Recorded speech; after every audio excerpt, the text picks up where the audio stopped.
Hello student, welcome to the 14th lecture of DNA block elements. In this lecture we are going to talk about lengthenide contraction जो F block element का बहुत important question है.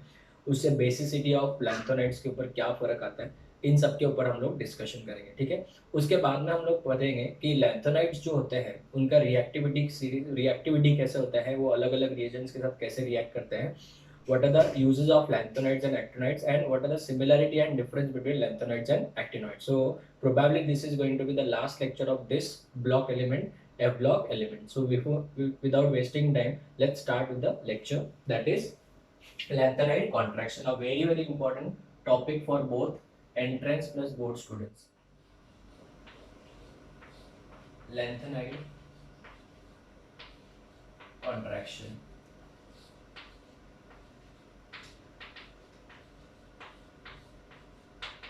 ठीक है ना students, as the name suggest contraction का मतलब होता है डिक्रीज, कॉन्ट्रैक्ट होना, राइट, कम होना. तो what is the basic meaning of lanthanide contraction? अगर हम लोग बच्चों सीरियम से लुटेशियम तक जाते हैं, भले वो एटम वाइज जाए या फिर ट्राई एटॉमिक आयन के हिसाब से जाए. कॉमन ऑक्सीडेशन स्टेट कौन सा था? Try atom, try positive, right. तो ट्राई पॉजिटिव आयन के हिसाब से जाए या एटम के हिसाब से जाए, इनकी साइज में कंटिन्यूअसली डिक्रीज आ जाता है.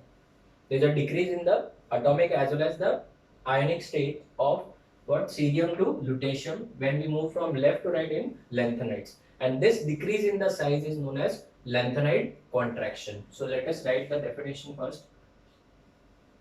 In lanthanides, boards वाले students ऐसे लिखना एग्जाम में. In lanthanides there is a regular decrease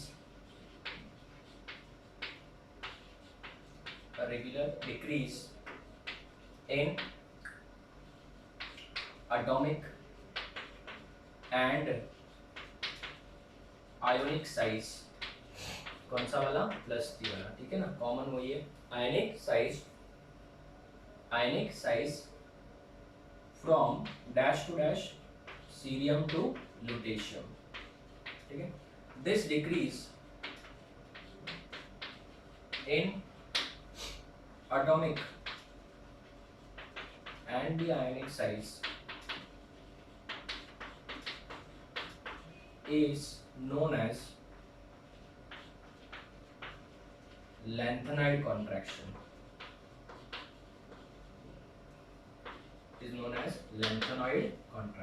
boards वाले स्टूडेंट्स स्पेशली ऐसे ही लिखना है आपको.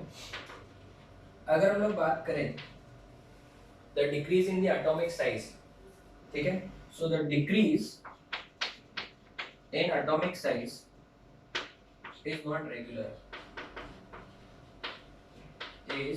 नॉट रेगुलर, इतना ज्यादा रेगुलर नहीं है. But very important, decrease in ionic size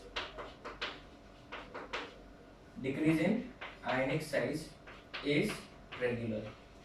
ionic size में जो डिक्रीज होता है वो एकदम परफेक्ट होता है. ठीक है. एक और चीज इंपॉर्टेंट याद रखने वाली, एटॉमिक साइज में जो डिक्रीज होता है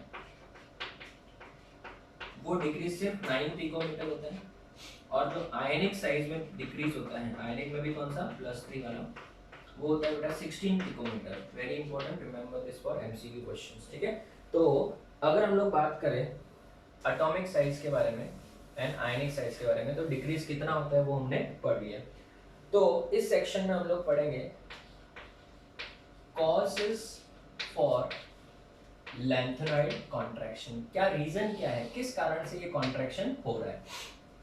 तो इसका रीजन ये है बच्चों, अगर हम लोग इलेक्ट्रॉनिक कॉन्फ़िगरेशन देखें, जनरल इलेक्ट्रॉनिक कॉन्फ़िगरेशन, ठीक है, तो ये होता है 4f progressive filling 1 to 14, 5d 0 to 1 and 6s 2 होता है. ये जनरल इलेक्ट्रॉनिक कॉन्फ़िगरेशन था. तो अगर हम लोग इसको ऐसे डिस्कस करें, ये आपका न्यूक्लियस है, ये समझो फर्स्ट शेल है, सेकंड शेल है, थर्ड शेल है, फोर्थ शेल है, फिफ्थ एंड सिक्स्थ शेल. ठीक है ना. तो अगर ये 1 2 3 4 5 एंड 6। अभी मैं इनको हटा देता हूँ, इनका जरूरत नहीं है एक्चुअली, इसके लिए है बट हमको इनका जरूरत इधर अभी नहीं है। तो सबसे पहले इलेक्ट्रॉन अगर आप ऑफबा प्रिंसिपल के हिसाब से देखते हैं तो सबसे पहले इलेक्ट्रॉन किस में जाएगा 6s। 6s किस में होगा, 6th शेल में होगा। फिर बाद में इलेक्ट्रॉन जाता है 4f में, तो 4f कहाँ पे होगा, 4th शेल में, 2 टाइम्स इनर देख सकते हो आप, ठीक है ना। फिर इलेक्ट्रॉन जाता है किसमें, 5d में, 5d की तरह यहाँ पे, और फिर लास्ट में जाता है 6p में। इसके लिए p ऑर्बिटल बेटा, p ब्लॉक जो है वो राइट हैंड साइड में पीरियोडिक टेबल में आता है, ठीक है। तो अगर मैं यहाँ पे मार्किंग करूँ, इसमें इलेक्ट्रॉन नंबर 1 पहले गया, फिर नंबर 2 इसमें गया, फिर नंबर 3 इसमें गया, और फिर नंबर 4 इसमें गया, करेक्ट। अगर मैं बात करूं सीरियम से लुटेशियम की बात, तो प्रोटॉन का जो नंबर है, proton number increases by 1 unit every time. It increases by 1 unit every time, her time बेटा एक एक। जैसे अगर सीरियम से अगर मैं नेक्स्ट सी प्रीति, ठीक है ना, पीआर की तरफ जाता है तो एक नंबर से और बढ़ेगा, तो डेफिनेटली क्या होगा, न्यूक्लियर चार्ज क्या होगा, इफेक्टिव न्यूक्लियर चार्ज इंक्रीज होगा कि डिक्रीज होगा, इंक्रीज होगा, राइट।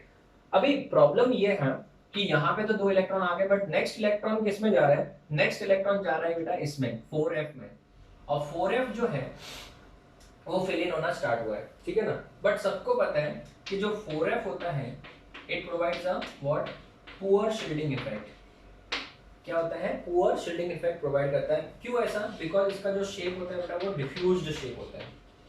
तो डिफ्यूज शेप की वजह से बेटा ये पुअर शील्डिंग इफेक्ट प्रोवाइड करेगा, और पुअर शील्डिंग इफेक्ट प्रोवाइड करेगा तो Z इफेक्टिव का वैल्यू बहुत ज्यादा बढ़ते जाएगा, इंक्रीज होते जाएगा, and electrons are added in the same shell. तो ये जो न्यूक्लियस है इसका तो ताकत बढ़ते जा रहा है, बिकॉज प्रोटॉन मतलब पॉजिटिव चार्ज तो ऐड होते जा रहे हैं। तो ये जो न्यूक्लियस है वो इन आउटर मोस्ट शेल के इलेक्ट्रॉन्स को अपनी तरफ और ज्यादा फोर्स के साथ खींचते जाएगा, और अगर वो अपने तरफ और फोर्स के साथ खींचते जाएगा तो कहना है बेटा ये जो व्हाइट वाला लाइन है वो थोड़ा और अंदर आने लगेगा, एटॉमिक साइज क्या होने जाएगा, कम होते जाएगा। फिर और एक प्रोटॉन ऐड करूंगा तो और कम होते जाएगा, और एक प्रोटॉन ऐड करूंगा तो और कम होते जाएगा। तो इस वजह से एटॉमिक साइज में डिक्रीज देखने को मिलता है, और आयनिक साइज में भी डिक्रीज देखने को मिलता है, और इसी को हम लोग बेटा बोलते हैं कौन सा, contraction, lanthanoid contraction. This contraction is known as lanthanide contraction, and do remember atomic size में ज्यादा चेंज नहीं आता है, कितना 9 पिकोमीटर का आता है। आयनिक साइज में कितने का डिफरेंस आता है, प्लस 16 पिकोमीटर का। तो अगर कोई पूछ ले कि बताओ सीरियम, सी प्रीति एंड पीमी, सैम यूरोप गया तब डायरिया हो गया, मैं सब तो नहीं लिख रहा हूँ। You need to make yellow building, चलो यहाँ पे थोड़ा मैं डैश डैश डाल देता हूँ, येलो बिल्डिंग लग्जूरियस, ठीक है। तो अगर कभी पूछ ले कि बताओ अगर मैं सबके +3 वाले आयंस ले लेता हूँ तो इनमें से सबसे बड़ा कौन होगा और सबसे छोटा कौन होगा, ऐसा कभी पूछ लिया जाए तो याद रखना बेटा ये सबसे बड़ा होगा और ये ल्यूटेशियम सबसे छोटा होगा। तो ये बेटा सबसे बड़ा साइज वाला होगा और ये सबसे छोटा साइज वाला होगा। सो इसके एटॉमिक साइज में क्या आ रहा है, डिक्रीज आ रहा है, इस वजह से बेटा इसको क्या बोलते हैं, लैंथेनाइड कॉन्ट्रैक्शन। बट डिक्रीज इतना कम आता है बेटा कि बेटा आप ज्यादा ऑब्जर्व नहीं कर पाते, बिकॉज डिक्रीज कितना है 16 पिकोमीटर का है, जो कि कोई ज्यादा बड़ा नहीं। बट डिक्रीज जो होता है वो रेगुलर होता है, किसमें, आयोनिक साइज में डिक्रीज होता है, एटॉमिक साइज में रेगुलर नहीं होता है। और हम लोग जनरली इनके कंपाउंड्स को स्टडी करते हैं, मतलब ये लोग हमेशा आयनिक फॉर्म में होगा, ठीक है। तो ये हो गया कॉजेस फॉर लैंथेनाइड कॉन्ट्रैक्शन। अभी इससे क्या क्या कॉन्सिक्वेंसेस होंगे वो देख लेते हैं। So consequences of lanthanide contraction, lanthanide contraction के कॉन्सिक्वेंसेस क्या होंगे, इससे बेटा क्या क्या हमको इफेक्ट्स देखने को मिलते हैं। सबसे पहले similar chemical properties, similar chemical properties. अभी ये क्या है, अगर हम लोग बात करें लैंथेनाइड्स की तो इनके जो ट्राई पॉजिटिव आयंस होते हैं इनके अंदर साइज डिफरेंस बहुत ही कम होता है। इनके जो ट्राई पॉजिटिव, Ln का मतलब लैंथेनम नहीं है, lanthanoid. Ln is the standard element हम लोग यूज कर सकते हैं 14 एलिमेंट्स के लिए। Ln लिखूंगा तो सीरियम से लगा के ल्यूटेशियम तक कोई भी हो सकता है। जैसे हम लोग ऑर्गेनिक केमिस्ट्री में R लिखते हैं, अल्काइल ग्रुप जो कि मिथाइल भी हो सकता है, इथाइल भी हो सकता है, वैसे यहाँ पे Ln+3 के जो होते हैं इनका जो साइज डिफरेंस होता है, साइज डिफरेंस अगर हम लोग बात करें सीरियम से ल्यूटेशियम तक 16 पिकोमीटर का डिफरेंस है, तो बेटा डेफिनेटली जो एडजेसेंट होंगे उनमें तो डिफरेंस बहुत ही कम होगा. So size difference is very less. Size difference is very less. और साइज डिफरेंस बहुत कम होने की वजह से बेटा इनकी केमिकल प्रॉपर्टीज क्या होती है? सिमिलर केमिकल प्रॉपर्टीज होती है. So similar chemical properties. इसके लिए बेटा इनको सेपरेट करना बहुत ज्यादा डिफिकल्ट होता है. So it is difficult to separate them. और अगर कोई चीज को सेपरेट करना डिफिकल्ट हो जाएगा तो प्योर स्टेट में मिलेगा नहीं. So difficult to separate them. बराबर है. बट यहाँ पे एक चीज याद रखना, ड्यू टू ऑक्सीडेशन स्टेट इनका थोड़ा अलग होता है और कॉम्प्लेक्स फॉर्मेशन टेंडेंसी क्या होती है? अलग होती है. कॉम्प्लेक्स फॉर्मेशन है, उसके बाद में हाइड्रेशन की बात करें, हाइड्रेशन प्रॉपर्टी है, ये थोड़ी सी डिफरेंट होने की वजह से, थोड़ी सी बोला मैंने, some difference. Some difference in what? Complex formation, complex बनाने की टेंडेंसी थोड़ी सी अलग होती है, हाइड्रेशन की टेंडेंसी थोड़ी सी अलग होती है. देयरफॉर सम डिफरेंस की वजह से can be separated by fractional crystallization. Number 1 fractional crystallization और ion exchange method.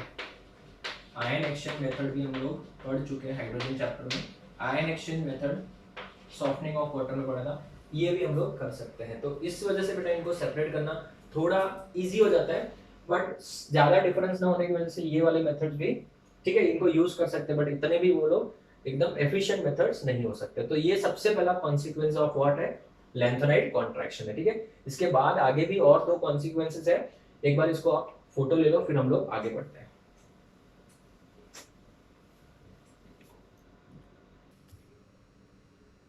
Okay students, so second consequence of lanthanide contraction is decrease in basicity. Very important, decrease in basicity. Board वाले students तो आप लोग को इसको as it is लिखना है. Entrance वाले स्टूडेंट बेटा इसके ऊपर तो क्वेश्चन आने के बहुत चांसेस रहते हैं. Decrease in basicity. नाउ अगर हम लोग बात करें फजान्स प्रिंसिपल के तौर पे, तो जिनका एनओसीडी हो गया उनको तो ये बहुत इजी लगेगा. जिनका नहीं हुआ है वो लोग प्लीज ध्यान से सुनना. फजान्स प्रिंसिपल और फजान्स रूल के बारे में बात करें. ठीक है, जैसे जैसे कटायन का साइज बढ़ता है, कटायन का साइज क्या होता है बेटा? बढ़ता है. बराबर है. कटायन का साइज क्या होता है? बढ़ता है. चलो इसको हम लोग लेफ्ट टू राइट जाने तो कम ही मान लेते. चलो क्यों? क्योंकि हम लोग को इसके साथ कनेक्ट करना इजी हो जाएगा. मुझे तो इजी लगा, आपको फिर डिफिकल्ट फील होगा. जैसे जैसे कटायन का साइज क्या होता है? कम होता है, वैसे वैसे कोवैलेंट कैरेक्टर क्या होगा? बढ़ेगा. कोवैलेंट कैरेक्टर क्या हो जाएगा? बढ़ेगा. और कोवैलेंट कैरेक्टर अगर बढ़ेगा तो सॉल्युबिलिटी क्या हो जाएगी? वेरी गुड, सॉल्युबिलिटी कम हो जाएगी. तो याद रखना, ionic compounds are more soluble, covalent compounds are less soluble. मोमबत्ती का मोम जो होता है पानी में डिसॉल्व होता है क्या? नहीं, बिकॉज वो तो पूरा कोवैलेंट कंपाउंड है. नमक पानी में डिसॉल्व होता है बिकॉज इट इज आयनिक. चलो मेरे साथ रिवाइज करो. अगर कटायन का साइज कम होगा तो कटायन का चार्ज डेंसिटी बढ़ते जाएगा और कोवैलेंट कैरेक्टर क्या हो जाएगा? बढ़ जाएगा. तो सॉल्युबिलिटी क्या हो जाएगी? कम हो जाएगी. और अगर सॉल्युबिलिटी कम हो गई और अगर समझो वो हाइड्रोक्साइड हुआ, क्या हुआ? हाइड्रोक्साइड. तो हाइड्रोक्साइड हुआ तो बेटा उसकी बेसिसिटी क्या हो जाएगी? यस, बेसिसिटी डिक्रीज हो जाएगी. क्यों? क्योंकि वो ज्यादा OH माइनस नहीं दे पाएगा. सर इसको जरा डिटेल में समझाओ ना. तो सुनो, अगर मैं सीरियम का हाइड्रोक्साइड पकड़ूं तो COH थ्राइस, उसके बाद में समझो प्रोमीथियम को ले लेते हैं PMOH थ्राइस, उसके बाद में लास्ट वाला ल्यूटेशियम को देख लेते हैं. ठीक है ना, ज्यादा एलिमेंट्स लिखेंगे तो फिर हम लोग कंफ्यूज होंगे. अच्छे से 3 एग्जांपल लेते हैं. ठीक है, अगर मैं बात करूं, अगर मैं आपको क्वेश्चन पूछूं कि बताओ इनका बेसिक स्ट्रेंथ का ऑर्डर बताओ, मतलब सबसे ज्यादा बेसिक कौन है, तो सब में OH thrice OH thrice OH thrice है. आप कंफ्यूज हो जाओगे. तो फिर आपको ये देखना है कि बेटा इसमें कौन है? सीरियम है, इसमें कौन है? प्रोमीथियम है, और इसमें ल्यूटेशियम है. राइट. इसमें सीरियम किस ऑक्सीडेशन स्टेट में है? +3 में. इसमें भी सीरियम किस ऑक्सीडेशन स्टेट में है? +3 में है. और इसमें भी ल्यूटेशियम बेटा किस ऑक्सीडेशन स्टेट में है? +3 में है. ठीक है, तो अगर सीरियम, प्रोमीथियम और ल्यूटेशियम जो है वो सब सेम ऑक्सीडेशन स्टेट में है तो हम लोग कैसे डिसाइड करेंगे?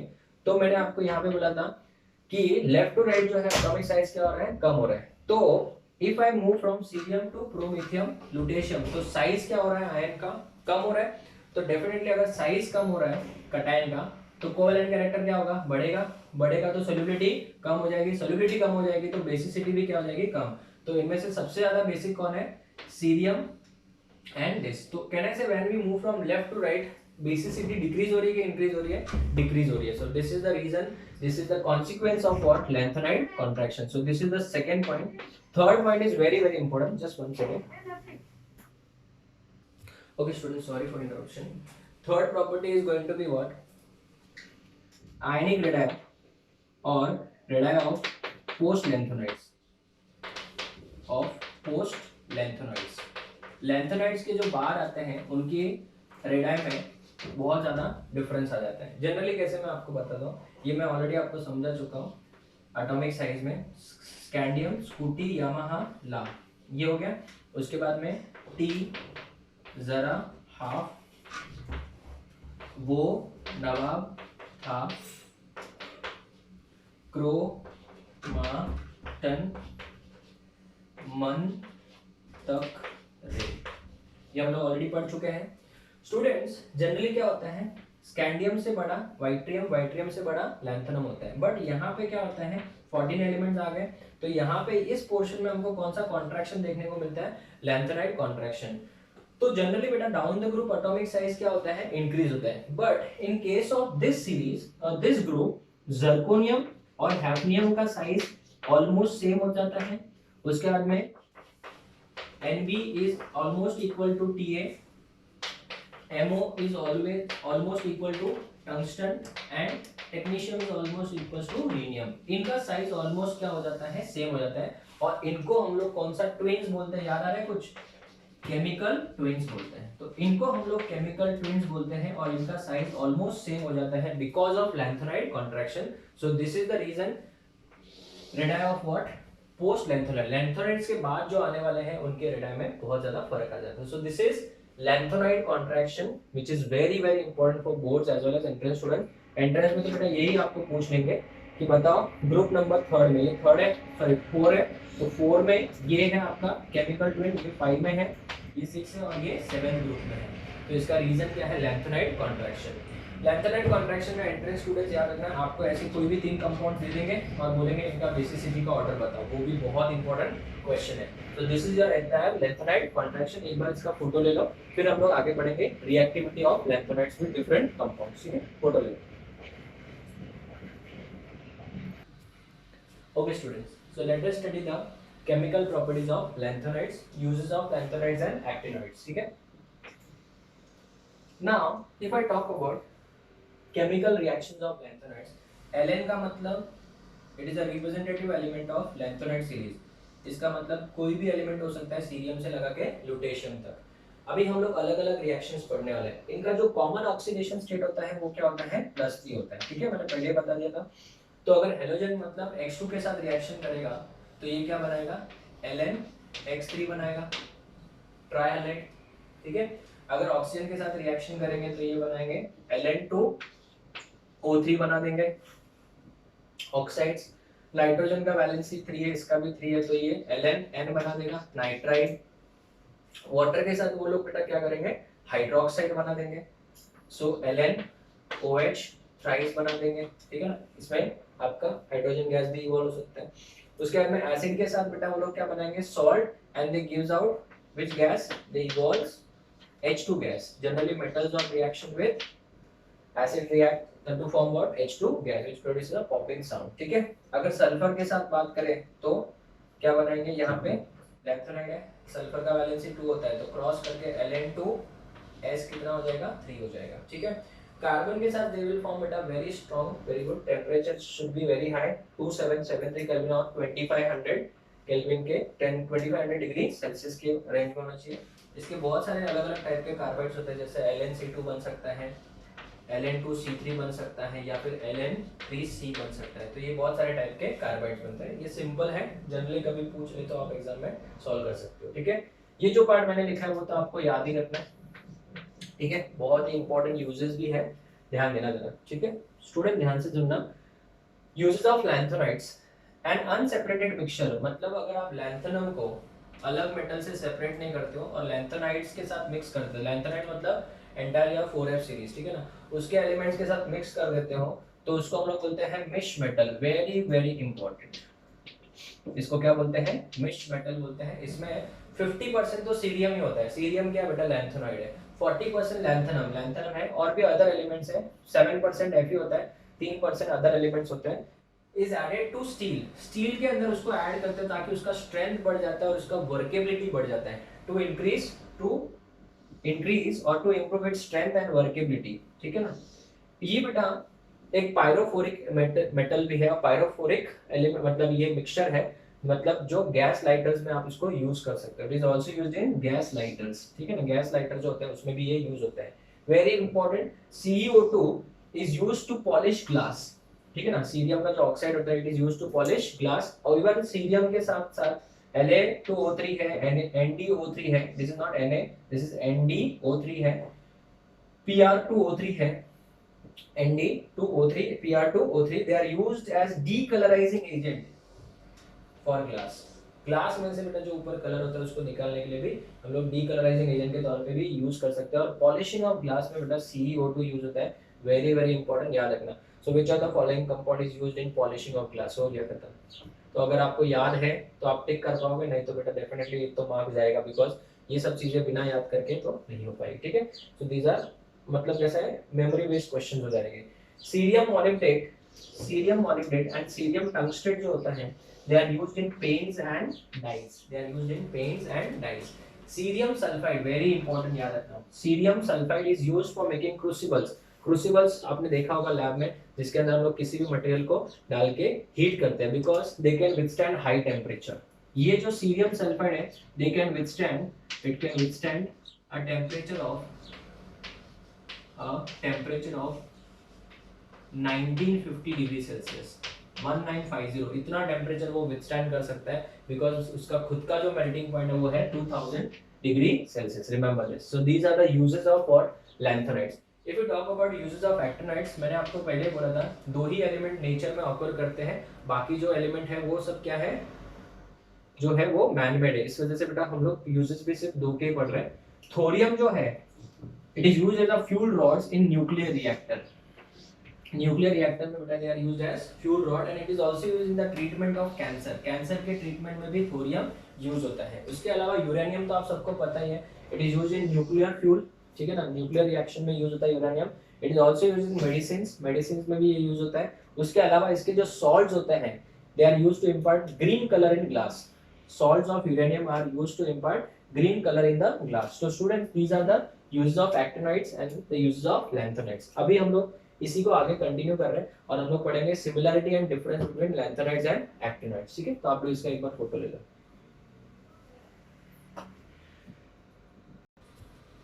Okay student, now see the comparison between lanthanides and actinides. Comparison में बेटा हम लोग दो पार्ट्स डिस्कस करेंगे, क्या सिमिलरिटीज है और डिफरेंसेस क्या है। दोनों बेटा हमारे लिए बोर्ड्स वाले स्टूडेंट्स के लिए इंपॉर्टेंट है, और जो एंट्रेंस वाले स्टूडेंट्स हैं उनके लिए बेटा ये एमसीक्यू क्वेश्चन है, स्टेटमेंट ही एमसीक्यू क्वेश्चन है बेटा, ठीक है। तो ये सिमिलरिटी वाले पॉइंट्स है और ये डिफरेंस वाले पॉइंट्स है। अभी आप इस पार्ट को इग्नोर मत करना students, because as it is MCQ question है ये। मैंने आपको बोला था इनऑर्गेनिक में बेटा आपका सबसे ज्यादा टाइम से होगा, बिकॉज स्ट्रेट फॉरवर्ड क्वेश्चन आते हैं, ठीक है। तो students, let us study the comparison between lanthanides and actinides. Generally इसको इग्नोर किया जाता है स्टूडेंट्स द्वारा, पर इसमें से क्वेश्चंस आते हैं। तो सबसे पहले बोथ आर इलेक्ट्रोपॉजिटिव, मतलब उनके अंदर इलेक्ट्रॉन डोनेट करने की टेंडेंसी होती है। That means they are strong dash agents reducing in nature, they are strong reducing in nature. Second point, they have stable oxidation state. दोनों में बेटा मैंने आपको बताया था +3 ही कॉमन ऑक्सीडेशन स्टेट है। Ions of both the series are coloured.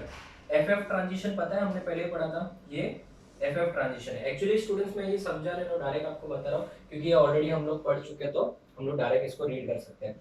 Both the series shows what, gradual decrease in the size. जो हम लोग लैंथेनाइड कॉन्ट्रैक्शन अभी जो पढ़े हैं, वैसे एक्टिनाइड कॉन्ट्रैक्शन भी होता है, ठीक है। सो ये हो गए points of similarity. Let us study the points of difference. बहुत इंपॉर्टेंट पॉइंट है फर्स्ट वाला, अपार्ट फ्रॉम +3 बेटा, जो हम लोग ने +3 देखा था, लैंथेनाइड्स में +2 भी होता है और +4 भी होता है available for some elements. But वहां पे कुछ इंटरेस्टिंग है, +3 के अलावा +4, +5, +6, +7 are also available for some elements, ठीक है। तो +7 तक भी जाता है। तो अगर आपको एक एमसीक्यू क्वेश्चन, एंट्रेंस वाले स्टूडेंट जो इग्नोर करते हैं ये ये तो क्या पढ़ना है, ये तो डिफरेंशिएट। इसमें से क्वेश्चन आएगा, which of the following can show +7 oxidation state, lanthanides, actinides और group 1 group 2 elements, so it is going to be only actinoids, ठीक है। इसमें मैंने आपको पहले ही बता दिया, सिर्फ प्रोमीथियम जो है वो मैन मेड है और वो रेडियो एक्टिव है, बाकी सब नेचुरली अकरिंग है। यहाँ पे सबके सब क्या है, रेडियो एक्टिव है, सब एलिमेंट्स क्या है, रेडियो एक्टिव है। उसके बाद में लैंथेनाइड कॉन्ट्रैक्शन कम होता है, दो contraction, lanthanide contraction, actinide contraction. Lanthanide contraction कम होता है but actinide contraction is actually more than, क्योंकि उसमें 5F होगा, वो और ज्यादा पोर शील्डिंग प्रोवाइड करेगा, तो उसमें कॉन्ट्रैक्शन और ज्यादा आता है। They have a lesser tendency to form complex ions, मैंने आपको पहले ही बताया था 4D और 4F सीरीज के जो होता है उनका चार्ज डेंसिटी क्या होता है, कम होता है, इसकी वजह से इनके अंदर वो टेंडेंसी क्या होती है, कम होती है। They have a stronger tendency to form complex because इसकी चार्ज डेंसिटी ज्यादा होती है। इनके जो ऑक्साइड्स और हाइड्रोक्साइड्स होते हैं students, they are less basic, but इनके जो होते हैं वो ज्यादा बेसिक होते हैं। Last and final point, they have less density, element जो होते हैं इनकी डेंसिटी कम होती है और उनका डेंसिटी ज्यादा होता है, उनका तो 6 और 7 की रेंज में होता ही है।